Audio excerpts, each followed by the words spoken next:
முதலமைச்சர் ஆக்க வேண்டும் என்பதுதான் எங்களுடைய நோக்கம் என்ற அடிப்படையிலே இந்த கலாய்வு இருக்க வேண்டும் என்பதற்காக அண்ணன் அவர்கள் எங்களை அனுப்பியிருந்தார்கள்.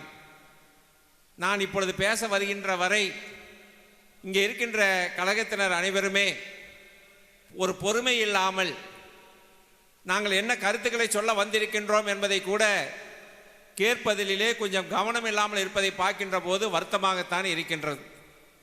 2 தொகுதிகளை கொண்ட இந்த மாநகர மாவட்டம், இந்த 2 தொகுதிகளிலே நாம் இப்படியே இருந்து விட்டோம் என்று சொன்னால் எதிர்க்கட்சியாகவே இருக்க வேண்டியதுதான். இந்த 2 தொகுதிக்கும் கருத்து வேறுபாடுகளை மறந்து பணியாற்ற வேண்டும் என்பதற்காகத்தான் அண்ணன் அவர்கள் எங்களை அனுப்பியிருக்கின்றார்கள்.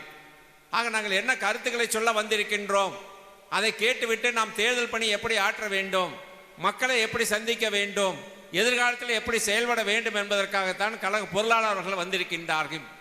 நாங்கள் இங்கே ஒரு கூட்டம் நடைபெற்றால் கீழே ஒரு கூட்டம் நடைபெற்று கொண்டு இருந்தால் இந்த கூட்டம் ஒரு ஃபார்மாலிட்டிக்காக நடைபெறுவதை போல ஆகிவிடும். நாங்கள் வந்துவிட்டு சென்றதே எதற்காக என்பது ஒரு கேள்விக்குறி ஆகிவிடும் என்றுதான் என் மனதிலே தோன்றியது. அதனால் தான் இந்த கருத்தை சொல்கின்றேன்.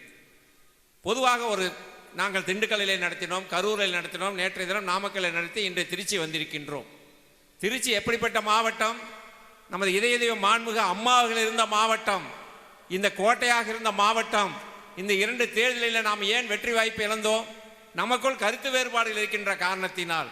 யார் ஒருவருக்கு வாய்ப்பு கிடைத்தாலும் மற்றவர்களெல்லாம் அதை ஏற்றுக்கொள்ள மறுக்கின்ற காரணத்தினாலே தானே நம்ம இந்த வெற்றி வாய்ப்பு இழந்து விட்டோம். ஆக மீண்டும் 26 அது போன்ற ஒரு சூழ்நிலை வந்துவிட்டால் நாம் இயக்கத்தில் இங்கு இருக்கின்றவர்களை காப்பாற்றுவதற்கு யார் இருப்பார் என்பதை நீங்கள் ஒவ்வொருவரும் சிந்திப்பீர்கள் என்று சொன்னால், நாம் உடம்பிலே ஓடுவது அதிமுக ரத்தம் என்பதை மட்டும் நீங்கள் மறந்து விடாதீர்கள். துரோக ரத்தம் கிடையாது, தியாக ரத்தம் ஓடிக்கொண்டு இருக்கின்றது ஒவ்வொருவருக்கும். மீண்டும் அண்ணன் எடப்பாடியார் அவர்களை முதலமைச்சர் ஆக்க வேண்டும் என்பதுதான் எங்களுடைய நோக்கம் என்ற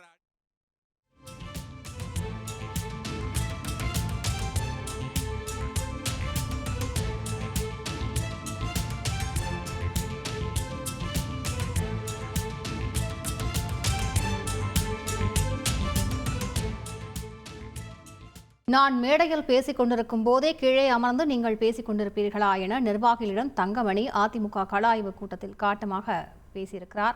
இது பற்றிய அண்மை செய்தியை பார்த்துக் கொண்டிருக்கிறோம். செய்திகளை உடனுக்குடன் தெரிந்து கொள்ள உடனே சப்ஸ்கிரைப் பண்ணுங்க.